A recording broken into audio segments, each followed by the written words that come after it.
mes frères et sœurs. Le thème d'aujourd'hui, ne pas être divisé. Dans 1 Corinthiens 11, Dieu donne des avertissements. C'est pas moi qui le dis, c'est le Saint-Esprit.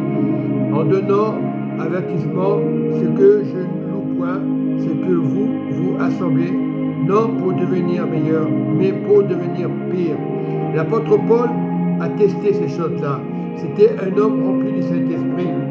Aujourd'hui, on se sert de l'apôtre Paul, mal affermi par le Saint-Esprit. Et l'apôtre Paul a vécu ces choses-là. Et d'abord, j'apprends que lorsque vous vous réunissez en assemblée, il y a parmi vous des divisions. C'est l'apôtre Paul, il a vécu ces choses-là.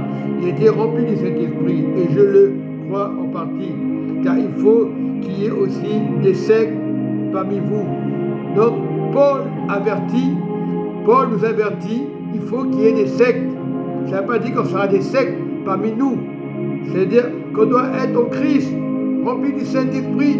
Aujourd'hui, on n'est pas rempli du Saint-Esprit. Il y a beaucoup d'assemblées, car il faut qu'il y ait des sectes parmi vous, afin que ceux qui sont éprouvés soient reconnus comme tels au milieu de l'assemblée, c'est-à-dire au milieu des saints. On est appelé à sainteté, pas pour se diviser. Mais l'apôtre Paul a vécu ça. Et on le vit encore. Donc, changez d'attitude, dit le Saint-Esprit. Donc, que lorsque vous vous réunissez, ce n'est pas pour manger le repas du Seigneur, car quand on se met à table, chacun commence par prendre son propre repas. Et l'un a faim, tandis que l'autre est ivre. N'avez-vous pas des maisons pour y manger et boire? Donc le Seigneur met l'avertissement, c'est l'assemblée. Lorsque les réunit en assemblée, on ne peut pas diviser le corps de Christ, ce n'est pas possible.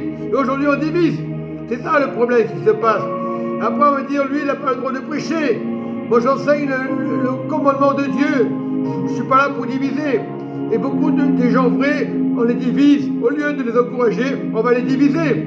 Oh, tu n'appartiens pas à l'assemblée. Mais quel orgueil! L'assemblée est devenue n'importe quoi. L'assemblée, c'est pour réunir les chrétiens. On réunit. Aujourd'hui, il y a des divisions. Il y a des maisons pour manger. On doit respecter Dieu. Dieu n'est pas un Dieu de désordre. L'un a faim, tandis que l'autre est ivre. Et ivre, n'avez-vous pas des maisons pour y manger et boire? Ou méprisez-vous l'église de Dieu? On parle du royaume, on parle de l'assemblée. On ne peut pas diviser. On est le temple du Saint-Esprit. Mais lorsque tu ne veux pas te réunir, tu vas commencer à critiquer, à murmurer. L'église est devenue pareille. L'église est devenue des maisons de jugement. Le diable divise, c'est vrai. On doit être vraiment avec Dieu. Voilà. Vous, faites-vous honte à ceux qui n'ont rien à manger. Que vous dirai-je? Vous louerai-je? De cela, je ne vous loue point, car j'ai reçu du Seigneur ce que je vous ai enseigné, c'est que le Seigneur Jésus, dans la nuit, il fut livré, prit du pain. C'est pour le pain, se représente la parole de Dieu. Et après avoir rendu grâce, il rompit et dit, ceci est mon corps. Il parlait de son corps, il ne parlait pas de mon corps. Voilà ce que Jésus parlait. Il parlait de son corps. C'est-à-dire, son corps est sanctifié. Son corps ne ment jamais. Nous sommes le temple du Saint-Esprit. Il parlait de son corps. Il ne parlait pas des corps, des pasteurs, de mon corps. Il parlait de son corps. Voilà, c'est ce qu'il dit le Seigneur. Voilà. Et il parlait vraiment de son corps. Et c'est important. Voilà ce que je vous ai enseigné, c'est que le Seigneur Jésus, dans la nuit, il fut livré, prit la parole, il rompit le pain, oui, c'est la parole, après avoir rendu grâce, et le rompit, et dit, ceci est mon corps qui est rompu pour vous, pour l'humanité. Faites ceci en mémoire du Seigneur. C'était pour donner en sa mémoire. De même, après avoir soupé, il prit la coupe et dit, cette coupe est la nouvelle alliance. Alliance en mon sang. Comme le vin était versé, ça représentait le sang de Jésus, alliance au sang de Jésus, au sang de l'alliance de Jésus. C'est le sang. Faites ceci en mémoire de moi, toutes les fois que vous en boirez, sans jugement, sans hypocrisie. Si vous étiez correct, il n'y aurait pas des maladies. Voilà, car toutes les fois que vous mangez ce pain, la parole, que vous buvez cette coupe, le sang de Jésus, vous annoncez la mort du Seigneur jusqu'à ce qu'il revienne. Il est déjà là. Il est déjà revenu. Tu as accepté Jésus. Tu n'as pas été le fruit du hasard. Mais aujourd'hui, tu as dépensé des jugements. Ce n'est pas possible. Tu dois accepter ton frère, ta soeur. Le salut de Jésus. Serre la main. Hypocrite d'aujourd'hui. Vous êtes des hypocrites. Dieu, Jésus, quand il voit les prostituées, il leur faisait la bise. On l'a condamné. Et c'était les religieux. Et aujourd'hui, vous devenez des religieux. Parce que le frère a fait une réflexion. La politesse est en Christ, un soldat de Jésus, c'est serrer la main. Que ça pèse pas ou pas aux orgueilleux, écoutez la voix de Jésus. Dieu n'est pas là pour diviser, c'est dur des fois. Le frère est baissé, serrez la main du Seigneur Jésus. Jésus a serré la main, Jésus a embrassé le monde avec amour, même si le monde était dans la publicité. Dieu était venu pour libérer ces prostituées de l'enfer, de ce qu'ils vivaient, des souffrances qu'ils vivaient. Voilà, c'était le but du Seigneur. Parce que Dieu ne condamne pas. Voilà, restons fidèles. Et vous savez que les prostituées seront les premiers au royaume. Donc, ne condamne pas. Ne jette pas la première pierre. Commence à pardonner. Peut-être tu as du mal à avoir le courant avec ton frère. Parce que tu dis, il ne fait pas partie de l'église. Ah, parce qu'il ne fait pas partie, parce qu'il n'est pas ancien. On va le mépriser. Donc tu fais ça, peut-être tu as été méprisé, mais ce n'est pas une raison.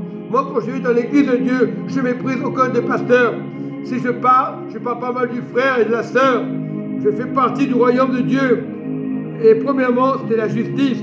Ce n'est pas des blessures, c'est pour tout le monde. Imagine quelqu'un qui rentre, tu ne le salues pas parce qu'il a un habit bizarre. Voilà, la parole dit dans Jacques, salue ton frère, ta sœur. C'est important. Aujourd'hui, on met ça de côté. Je vais à l'église, je donne mes offrandes, termine à reste, il n'y a plus de communion.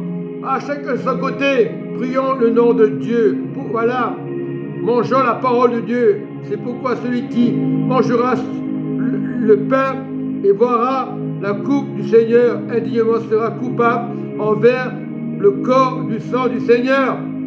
Donc tu dois pardonner, que chacun donc s'éprouve soi-même et qu'ainsi il mange du pain et boive la coupe. Car celui qui mange et boit sans discerner le corps de Christ mange et boit un jugement sévère. Et Dieu n'est pas sévère. Notre comportement doit changer.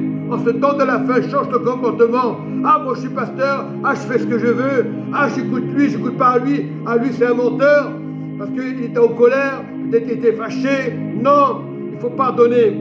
Tu as la conscience, toi qui vas écouter la parole, qui va écouter ce prêche, c'est pour votre bien. Donc on n'a pas le droit de condamner. Le frère Richard n'a jamais condamné personne. Il aime le monde.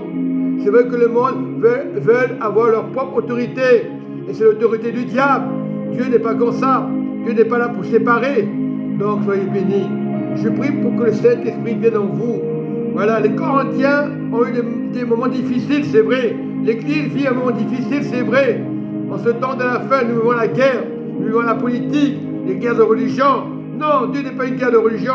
Il est là pour réconcilier les familles. Il faut être dur. Moi, je ne passe pas au sens du poil, au sens de la vérité, vous rendre libre. L'Église doit être libre. Voilà, même un SDF qui vient pour la première fois, on doit le mettre devant, qu'on ne le met pas derrière.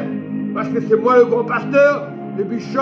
Non, cherchons à mettre de l'ordre, à aimer ton prochain. Serre-le dans tes bras, de temps en temps, une accolade, et après non. Non, c'est une accolade d'amour et du royaume. Là-haut, il y aura des accolades, que des accolades. Il n'y aura pas de division. Le royaume est là-haut. Cherche pour moi le royaume, parce que Dieu vous aime. Je vous le dis, moi qui passais des choses difficiles, qui n'est pas passé par des choses difficiles? Tout le monde est passé par là.